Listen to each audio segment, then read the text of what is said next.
So இன்னைக்கு நம்ம என்ன பார்க்க போறோம்னா, காதலர் தினம் அப்படின்றனால லவ்வர்ஸ் டே ஸ்பெஷல் ஒரு லவ் ஸ்டோரி தான் பார்க்க போறோம். காதலர் தினம் வருதுன்னு தெரிஞ்ச உடனேயும் சரி நம்மளும் ஒரு லவ் ஸ்டோரி போடலாம் அப்படின்னு யோசிச்சேன். இப்ப நான் எந்த மாதிரி கதை எழுதுவேன்னா, நான் எழுதுற கதையில ஒரு யூனிக்கா ஒரு டச் இருக்கும், ஒரு கிரியேட்டிவா இருக்கும். சாதாரணமா பார்க்கக்கூடிய விஷயத்த வேற ஒரு கோணத்துல பார்க்கக்கூடிய ஆள் நான். ஸோ அதனால ஒரு டிஃப்ரெண்டான ஒரு லவ் ஸ்டோரியை தான் நான் இப்போ உங்களுக்கு எடுத்துட்டு வந்திருக்கேன். நான் வந்து நிச்சயமா சொல்றேன், இப்படியும் ஒரு லவ் ஸ்டோரி எழுத முடியுமா அப்படின்ற டைலாக் இந்த வீடியோவை நீங்க ஃபுல்லா பார்த்து முடிச்சீங்கன்னா நிச்சயமா உங்களுடைய மனசுல ஓடும். ஸோ மறக்காம வீடியோவை ஃபுல்லா பாருங்க. வாங்க வீடியோக்குள்ள போலாம். நீங்க பார்த்துட்டு இருக்கிறது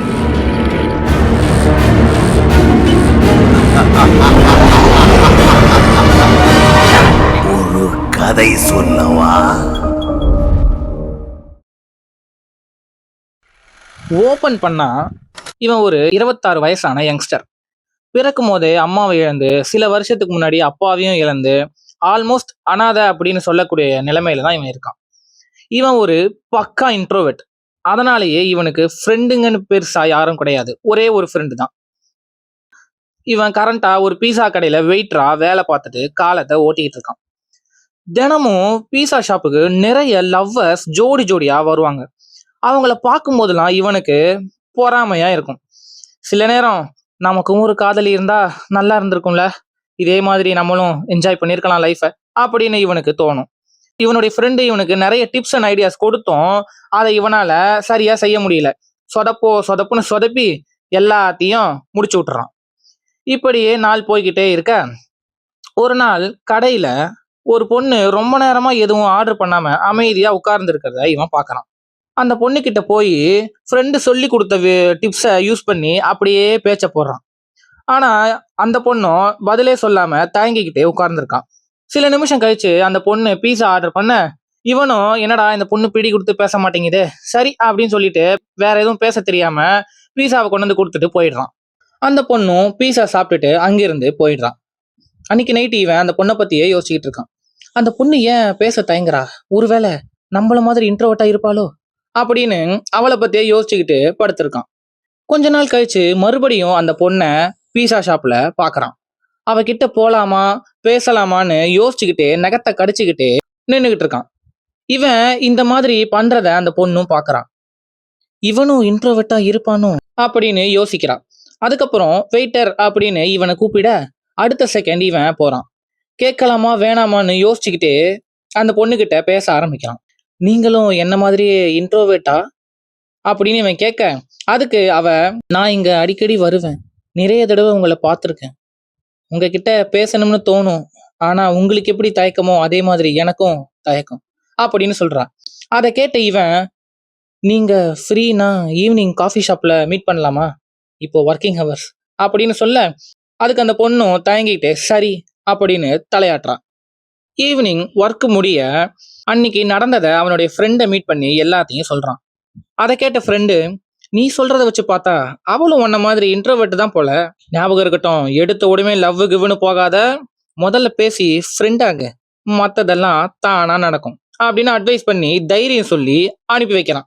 ஈவினிங் அந்த பொண்ணு கரெக்ட் டைமுக்கு ஷார்ப்பா காஃபி ஷாப்புக்கு வந்துடுறா. ஆனா நம்மளும் அரை மணி நேரம் லேட்டா வர்றான். ரெண்டு பேரும் உட்காந்து பேசிக்கிறாங்க, ஒருத்தரை பத்தி ஒருத்தர் கேட்டு தெரிஞ்சுக்கிறாங்க. இவன் அவனுடைய பேரண்ட்ஸை பத்தி சொல்றான். அவ, நான் ஒரு அனாதை, என் அப்பா அம்மா யாருன்னு யாருக்குமே தெரியாது, என்ன ஆர்ஃபனேஜ் வாசல்ல போட்டுட்டு போயிட்டாங்க அப்படின்னு சொல்றா. இப்படியே பேச்சு போக இவங்க ரெண்டு பேருக்கும் ஒரு நட்பு உருவாகுது. இவங்க ரெண்டு பேரும் இப்படி அடிக்கடி சந்திச்சு நிறைய இடங்களுக்கு போறாங்க, நிறைய பேசுறாங்க. இவங்க ரெண்டு பேருடைய உலகம், அதாவது கேரக்டர் ஒண்ணுன்றதுனால நாளடைவுல நட்பு காதலா மாறுது. கொஞ்ச நாள் போக இவனுடைய நண்பனுக்கு இவனுடைய காதலிய அறிமுகப்படுத்தி வைக்கிறான். 3 பேரும் உட்கார்ந்து பேசிக்கிறாங்க. அப்போ இவளுடைய இடுப்பு லேசா தெரிய அத எதர்ச்சியா நண்பன் பாக்குறான். வச்ச கண்ணு எடுக்காம இடுப்பையே பாக்குறான். டக்குன்னு யாருக்கும் தெரியாம அவளுடைய இடுப்பை போட்டோ எடுத்துறான். அன்னைக்கு நாளும் முடியுது. இன்னொரு சாதாரண நாள், இவளுடைய வீட்டுக்கு இவன் போறான். யாரும் இல்லாத தனிமை. இவளை பாக்குறான். அப்படியே ஒரு முத்தம் கொடுக்க உணர்ச்சி பெருக்கெடுத்து இவளை பெட்ரூமுக்கு தூக்கிட்டு போய் பெட்டில் போடுறான். 2 பேரும் இன்டர் கோர்ஸ்ல ஈடுபட ஆரம்பிக்கிறாங்க. அப்போ இவளுடைய இடுப்புல வித்தியாசமா ஒரு மச்சம் இருக்கிறத பாக்குறான். அந்த மச்சத்தை ஏற்கனவே பார்த்த மாதிரி தெரியுது. சரின்னு அதை அப்படியே விட்டுட்டு கண்டினியூ பண்றான். 2 பேரும் டீப் இன்டர் கோர்ஸ்ல ஈடுபடுறாங்க. அன்னைக்கு இரவும் முடியுது. மறுநாள் இவன் ஃப்ரெண்டை மீட் பண்ணி பேசுறதுக்கு போறான். ஃப்ரெண்டு, மச்சி உன்கிட்ட ஒரு முக்கியமான விஷயம் பேசணும் அப்படின்னு சொல்றான்.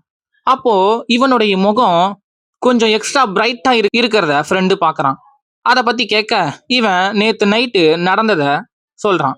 அதை கேட்ட ஃப்ரெண்டு, என்னடா இப்படி பண்ணிட்ட அப்படின்னு சொல்லிக்கிட்டு தலையில கைய வச்சுக்கிட்டு அப்செட் ஆகிடுறான். அதை பார்த்த இவன், என்னாச்சுடா, ஏன் திடீர்னு அப்செட் ஆயிட்ட அப்படின்னு கேட்க அதுக்கு ஃப்ரெண்டு, மனசை திடப்படுத்திக்கோ மச்சி அப்படின்னு சொல்லிட்டு ஒரு போட்டோவை காமிக்கிறான். அதுல இவனுடைய அவளுடைய இடுப்பு மச்சம் இருக்கு. அதை பார்த்த இவன் கோவப்பட ஃப்ரெண்டு, அவசரப்படாத மச்சான், இரு இத பாரு அப்படின்னு இன்னொரு போட்டோவை காமிக்கிறான். அதை பார்த்து இவன் முடிக்க ஃப்ரெண்டு, மூதேவி இது என்னன்னு தெரியலையா, இது உன் இடுப்புல இருக்கிற மச்சான் தான்டா அப்படின்னு சொல்லிட்டு 2 போட்டோவையும் பக்கத்துல வைக்க இவன் இடுப்பு மச்சத்தை மிரர்ல பாக்குற மாதிரி இன்வெர்டடா இவளுடைய இடுப்பு மச்சம் இருக்கு.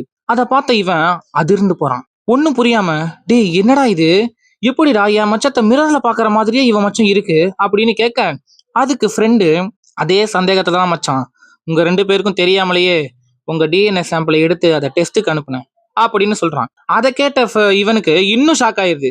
எதுக்கடா டிஎன்ஏ டெஸ்ட் எல்லாம், என்னடா சொல்ற, எனக்கு ஒன்னும் புரியலையடா, சரி என்னதான் ரிசல்ட் வந்தது அப்படின்னு இவன் கேட்க 98% டிஎன்ஏ மேட்ச்னு ரிசல்ட் வந்திருக்குது மச்சான் அப்படின்னு ஃப்ரெண்டு சொல்ல ஒரு இளவும் புரியலடா. சோ சரி இப்ப இதுல இருந்து என்னதான் சொல்ல வர அப்படின்னு இவன் கேட்க, ரொம்ப க்ளோஸ் ரிலேட்டிவ்ஸாவோ இல்லனா ஒரே அப்பா அம்மாவுக்கு பிறந்த ஐ மீன் சிப்ளிங்ஸா இருந்தாதான் டிஎன்ஏ இந்த அளவுக்கு மேட்ச் ஆகும் அப்படின்னு ஃப்ரெண்டு சொல்றான். ஃப்ரெண்டு சொன்னதை கேட்டு அடுத்த செகண்ட் இவனுக்கு தூக்கி வாரி போடுது. கரெக்டா அதே நேரம் இவ உள்ள வரா. அதை பார்த்த இவன், டேய் இவ இதுக்கடா இப்ப இங்க வந்தா அப்படின்னு கேட்க ஃப்ரெண்டு, நான் தான் மச்சான் வர சொன்னேன் அப்படின்னு சொல்றான். இவங்க 2 பேரும் இப்படி பேசிக்கிட்டு இருக்க இவ வந்து இவங்க 2 பேர் பக்கத்துலயும் உட்கார்றான். அப்போ இவன் பேரஞ்ச மாதிரி உட்கார்ந்து இருக்க அதை பார்த்து என்னாச்சு அப்படின்னு இவ கேட்கறான். இவன் என்ன சொல்றது எப்படி சொல்றதுன்னு தெரியாம முழிச்சுக்கிட்டு இருக்க அதை பார்த்த ஃப்ரெண்டு, மச்சி இரு நானே சொல்றேன் அப்படின்னு சொல்லிட்டு இவங்க 2 பேருக்குள்ள நடந்த உரையாடலை டீடைல்டா இவகிட்ட சொல்றான். அதை கேட்ட இவ ஃபர்ஸ்ட் மச்ச மேட்டருக்கு கோவப்பட ஃப்ரெண்டு சாரி கேட்கறான். அதுக்கப்புறம், புல்ஷிட், டிஎன்ஏ மேட்ச் 95% மேல இருந்தா நாங்க சிப்ளிங் ஆயிடுவோமா, அப்படி பார்த்தா உலகத்துல ஒரே மாதிரி 7 பேர் இருக்கிறதா சொல்லுவாங்க, அப்போ அந்த 7 பேரும் என்னோட சிப்ளிங்கா, கேட்கவே ஸ்டூப்பிடா இருக்கு அப்படின்ற மாதிரி இவ சொல்றா. அதை கேட்ட ஃப்ரெண்டு, நீங்க சொல்றது சரிதான், இப்ப என்ன மாதிரியே இன்னொருத்தர் இருக்கான், அவனுக்கு எனக்கு டிஎன்ஏ பெர்சன்டேஜ் மேட்ச் ஆகும், அந்த ஆங்கிள் பார்க்கும்போது கரெக்ட். ஆனா இப்போ என்னோட சாயல்ல என்ன மாதிரி ஒரு பொண்ணு இருக்கும்போது அவளுக்கும் எனக்கும் டிஎன்ஏ பெர்சன்டேஜ் இந்த அளவுக்கு மேட்ச் ஆக வாய்ப்பே கிடையாது. ஒண்ணு அவ வந்து என்னுடைய பொண்ணா இருக்கணும், இல்லனா என்னுடைய சிப்ளிங்கா இருக்கணும், அப்படி இருந்தா மட்டும்தான் டிஎன்ஏ இந்த அளவுக்கு மேட்ச் ஆகும் அப்படின்னு ஃப்ரெண்டு சொல்றான்.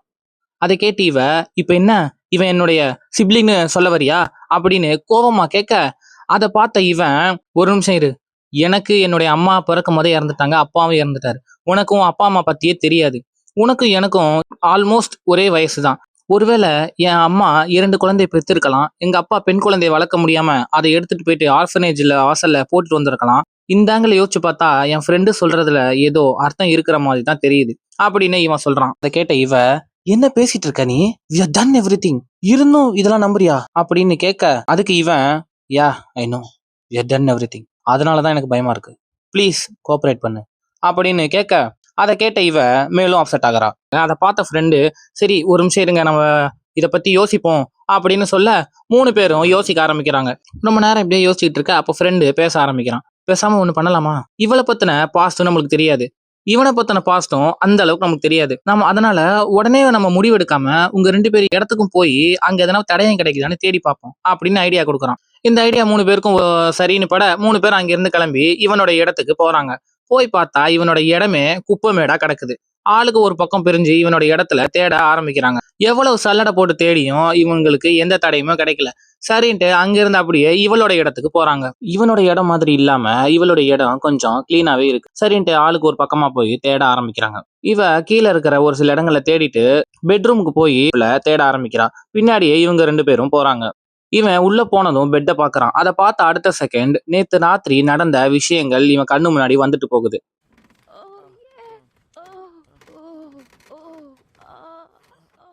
இவன் இப்படி பெட்டையே பார்த்துட்டு இருக்கத பார்த்த ஃப்ரெண்டு, மச்சான் உனக்கு எப்படி ஆறுதல் சொல்றதுன்னே தெரியலடா அப்படின்னு சொல்ல, அதை கேட்ட இவன் ஆறுதலும் சொல்ல வேணாம், ஒரு மயிரும் சொல்ல வேணாம், சூத்த மூடிட்டு வந்த வேலையை பாரு அப்படின்னு சொல்ல, ஃப்ரெண்டு நேக்கா அங்கிருந்து அப்படியே நழுவி போய் பெட்டு பக்கத்துல இருக்கிற ட்ரெஸ்ஸிங் டேபிள்ல தேடிக்கிட்டு இருக்கான். ஃப்ரெண்டு அந்த மாதிரி தேடிக்கிட்டு இருக்க அப்போ பெட்டு பக்கத்துல ஒரு வித்தியாசமான லாக்கெட் இருக்கிறத பாக்குறான். அதை பார்த்த ஃப்ரெண்டு, ரெண்டு பேரும் கொஞ்சம் இங்க வாங்க, இங்க ஏதோ ஒரு வித்தியாசமா ஒரு செயின் இருக்கு அப்படின்னு சொல்லிட்டு அந்த செயினை கையில எடுக்கிறான். அதை பார்த்த இவ, அது என்னோட செயின் தான், என்ன அந்த அனாதாசிரம வாசல்ல போட்டுட்டு போகும்போது என் கழுத்துல இந்த செயின் இருந்ததா என்னை வளர்த்தவங்க சொன்னாங்க. என்னை சேர்ந்தவங்களை சம்பந்தப்பட்ட ஒரே பொருள் இதுதான். அன்னிலிருந்து இந்த பொருள் என்கிட்டே தான் இருக்கு, என் கழுத்துல தான் எப்பவுமே போட்டு இருப்பேன். நேத்து நைட்டு மிஸ் ஆகி விழுந்திருக்கும்னு நினைக்கிறேன் அப்படின்னு தயங்கிட்டே சொல்லிட்டு இவனை பார்க்க, இவன் ஒரு மாதிரி ஆக்வர்டா ஃபீல் பண்ற மாதிரி பாக்குறான். அதை பார்த்த ஃப்ரெண்டு, சரி சரி அதை விடுங்க, இந்த செயின் மாதிரி வேற ஏதாவது பொருள் இருக்குமா அப்படின்னு கேட்டு டாபிக்கை மாத்துறான். அதை கேட்ட இவளும் அந்த மாதிரி எதுவும் இல்லை அப்படின்னு சொல்ல, ஃப்ரெண்டு அந்த லாக்கெட் வித்தியாசமா இருக்கிறத நோட் பண்றான். அந்த லாக்கெட்ல கண்ணுக்கே தெரியாத அளவுக்கு மைன்யூட்டா ஒரு பின் ஹோல் இருக்கிறத நோட் பண்றான். அதை பார்த்த ஃப்ரெண்டு அந்த பின் ஹோல்ல ஒரு பின்னை இன்சர்ட் பண்ண அந்த லாக்கெட் அப்படியே ஓப்பன் ஆகுது.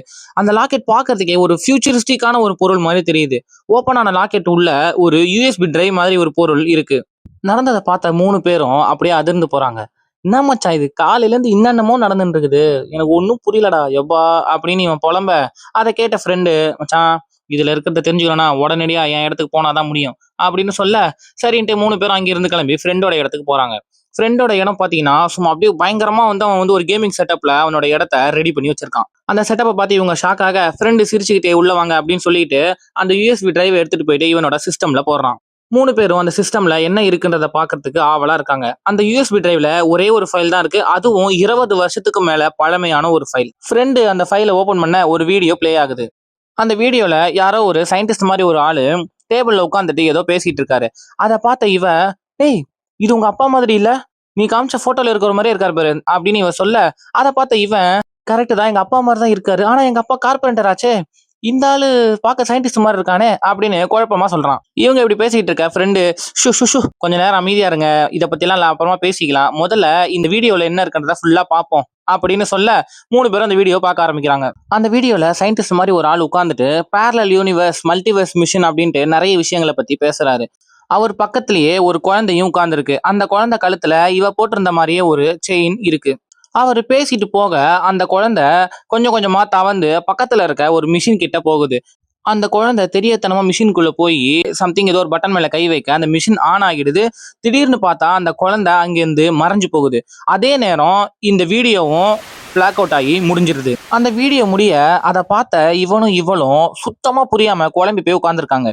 யார் அவரு, என்ன மிஷின் அது, அந்த குழந்தை ஏன் என்ன மாதிரி செயின் போட்டிருக்கு, அந்த குழந்தை யாரு, அந்த குழந்தை மிஷின்குள்ள போச்சு அதுக்கப்புறம் எங்க போச்சு, வீடியோ ஏன் முடிஞ்சது, அதுக்கப்புறம் என்ன நடந்தது அப்படின்னு 2 பேரும் மாறி மாறி கேள்வியா கேட்டு தள்ளுறாங்க. அதை கேட்ட ஃப்ரெண்டு, பா இருங்கடா, முதல்ல என்னை பேச விடுங்கடா, அதுக்கு முன்னாடி இப்படி கேள்வியா கேட்டா எப்படிடா அப்படின்னு சொல்ல 2 பேரும் அமைதியா வராங்க. அதுக்கப்புறம் ஃப்ரெண்டு பேச ஆரம்பிக்கிறான். எனக்கு தெரிஞ்சு இந்த யூஎஸ்பி டிரைவ் ஒரு ப்ளூடூத் ரிசீவரா தான் இருக்கணும். நீங்க இப்ப பார்த்தது அந்த இடத்துல இருக்கிற கேமரால கடைசியா ரெக்கார்ட் ஆகி ப்ளூடூத் ரிசீவர் மூலமா இந்த யூஎஸ்பி டிரைவ்ல சேவ் ஆன கிளிப்பிங்ஸ் தான் அப்படின்னு ஃப்ரெண்டு சொல்ல, டேய் அதெல்லாம் புரியுதுடா, இந்த வீடியோ பத்தி சொல்றானா தெரிஞ்சதே சொல்லிட்டு இருக்க அப்படின்னு இவன் சொல்ல, அதுக்கு இவளும் ஆமா அப்படின்ற மாதிரி தலையாட்டுறான். அதை கேட்ட ஃப்ரெண்டு, இருங்க இருங்க இருங்க, நான் சொல்ல மாட்டேன்னு சொல்லல, நீங்க பதட்டப்படாமையும் ரிலாக்ஸா கேப்பீங்கன்னா சொல்றேன் அப்படின்னு சொல்ல, அதை கேட்ட 2 பேரும் தலைய ஆட்டிட்டு கொஞ்சம் நகர்ந்து போய் உட்காடுறாங்க. ஃப்ரெண்டும் சொல்ல ஆரம்பிக்கிறான். மச்சான் முதல்ல பேரலல் யூனிவர்ஸ்னா என்ன அப்படின்றத பத்தி சிம்பிளா சொல்றேன். நம்ம யூனிவர்ஸ் மாதிரியே வேற ஒரு யூனிவர்ஸ் இருக்கும். அங்க நம்ம எர்த்து மாதிரியே வேற ஒரு எர்த்து இருக்கும். அங்க நம்மள மாதிரியே ஆட்களும் இருப்பாங்க. என்னன்னா அங்கேயும் இங்கேயும் சில டிஃபரன்ஸ் மட்டும் இருக்கும். இதே நிறைய பேரலல் யூனிவர்ஸ் வச்சு கனெக்ட் பண்ணி சொல்றத மல்டிவர்ஸ் கான்செப்ட்னு சொல்லுவாங்க. ஸோ உதாரணத்துக்கு சொல்லணும்னா, இப்போ இந்த யூனிவர்ஸ்ல உங்க அப்பா ஒரு கார்பெண்டர், அவருக்கு பிறந்த பையன் நீ. இதே வேற ஒரு யூனிவர்ஸ்ல உங்க அப்பா ஒரு சயின்டிஸ்ட், அவருக்கு பிறந்த குழந்தை தான் நீ வீடியோல பார்த்த குழந்தை. கரெக்ட், நீ யோசிக்கிறது கரெக்ட் தான். நீ வீடியோல பார்த்த கிளிப்பிங்ஸ் நம்ம உலகத்தை சேர்ந்ததே கிடையாது, வேற ஒரு பேரலல் உலகத்தை சேர்ந்த ஒரு வீடியோ கிளிப்பிங் தான் அப்படின்னு ஃப்ரெண்டு சொல்ல, அதை கேட்ட 2 பேரும் இதை நம்பலாமா வேணாமான்னு அப்படியே உறைஞ்சு போய் உட்கார்ந்துருக்காங்க. ஃப்ரெண்டு மேல பேச ஆரம்பிக்கிறான். மச்சி நல்லா கேட்டுக்கோ, இப்போதான் குரூஷியல் பாயிண்ட். இப்போ இந்த உலகத்துல உங்க அப்பா கார்பெண்டர், அவருக்கு பிறந்த ஆண் குழந்தை நீ. இது நீ வீடியோல பார்த்த உலகத்துல உங்க அப்பா ஒரு சயின்டிஸ்ட், அவருக்கு பிறந்தது பெண் குழந்தை, அந்த பெண் குழந்தை தான் நீ அப்படின்னு இவளை பார்த்து கை காட்ட, அதை கேட்ட 2 பேருக்கும் தூக்கி வாரி போடுது. ஆமா மச்சான், இவ தான் நீ, இவன் தான் நீ அப்படின்னு ஃப்ரெண்டு 2 பேரையும் பார்த்து சொல்ல, அதை கேட்ட இவனுக்கு ஒரு மினி ஹார்ட் அட்டாக்கே வந்துருது. அந்த பக்கம் இவளோ இல்ல, இது பொய், இது உண்மை கிடையாது, இது உண்மை கிடையாது அப்படின்னு பதட்டம் அடைஞ்சு அழுதுகிட்டே அங்கிருந்து எந்திரிச்சு ஓடுறா. அதை பார்த்த இவன் அவளை தடுத்து நிறுத்த பார்க்க இந்த பக்கம் ஃப்ரெண்டு சிரிக்கிறான். அதை பார்த்த இவன் ஒத்தா என்ன நடந்துட்டு இருக்குது, இருக்கிற புறம்போக்கு நாய் அப்படின்னு சொல்லி திட்ட ஃப்ரெண்டு, மச்சான் இதெல்லாம் சாதனை மச்சான், உன்னை நீயே உசார் பண்ணி மேட்டர் பண்ணிருக்கடா மச்சான், நீ ஒரு புது இனச்சேர்க்கையே உருவாக்கி இருக்கடா, இதை நம்ம கொண்டாடணும்டா அப்படின்னு சிரிச்சுக்கிட்டே சொல்ல, இதை கேட்டு கடுப்பான இவன் ஃப்ரெண்ட சாத்திட்டு இவளை ஃபாலோ பண்ணிட்டு பின்னாடியே ஓடுறான். ஓடுனவன் நேரா பீச்சுக்கு போய் அங்க இருக்கிற மணல்ல அழுதுகிட்டே உட்கார்ந்துருக்கா. இவனும் பின்னாடியே போய் அவ பக்கத்துல உட்காந்து பேச ஆரம்பிக்கிறான். இவன் இந்த மாதிரி உட்கார்றத பார்த்த அவ, ஏய் நீ உண்மையை சொல்லு, அது பொய் தானே, நீ சொல்லு அது பொய் தானே அப்படின்னு கேட்க இவன் என்ன சொல்றதுன்னே தெரியாம முழிக்கிறான். அதுக்கப்புறம் இல்ல அது உண்மைதான், நான் தான் நீ, நீ தான் நான், இதுதான் உண்மை அப்படின்னு சொல்ல 2 பேரும் அப்படியே ஒருத்தர் முகத்தை ஒருத்தர் மாத்தி மாத்தி பார்த்துக்கிட்டு இருக்காங்க. இந்த இடத்துல நம்மளுடைய கதையை முடிக்கிறோம். சோ இந்த கதைக்கு நான் 2 கிளைமேக்ஸ் யோசிச்சு வச்சிருந்தேன். ஒண்ணு, இவனுக்கு அவளை விட்டா வேற லவ்வர் கிடைக்கல, அவளுக்கு இவனை விட்டா வேற லவ்வர் கிடைக்கல. சோ 2 பேரும் ஒரே ஆள் தான்றது தெரிஞ்சு இவங்க 2 பேரும் நமக்கு நாமே அப்படின்னு ஒன்னா சேர்ந்து வாழ்றாங்க. 2, இல்ல இது சரிப்பட்டு வராது, இதெல்லாம் நடைமுறைக்கு சாத்தியம் இல்ல, இது தப்பு அப்படின்னு இவங்களுக்குள்ளேயே பேசி பிரிஞ்சு போறாங்க. சோ இந்த 2 கிளைமேக்ஸ்ல எது இந்த கதைக்கு கரெக்டா செட் ஆகும் அப்படின்றத நான் ஆடியன்ஸ் சாய்ஸ்லயே விட்டுறேன். இந்த வீடியோவை ஃபுல்லா பார்த்தவங்க மறக்காம கமெண்ட்ஸ்ல சொல்லிட்டு போங்க எந்த கிளைமேக்ஸ் வச்சா நல்லா இருக்கும். சோ என்னுடைய இந்த டிஃபரெண்டான அப்ரோச்ல உருவான இந்த லவ் ஸ்டோரி உங்களுக்கு பிடிச்சிருந்தா மறக்காம லைக், ஷேர் அண்ட் சப்ஸ்கிரைப் பண்ணுங்க. இன்னும் இந்த மாதிரி வெரைட்டியா எதனா ஸ்டோரி வேணும்னா அதை கமெண்ட்ல சொல்லிட்டு போங்க, நிச்சயமா பண்ணலாம். வேற ஒரு வீடியோல உங்களை சந்திக்கிறேன். அது வரைக்கும் உங்களிடமிருந்து விடைபெறுவது ஒரு கதை சொல்லவா?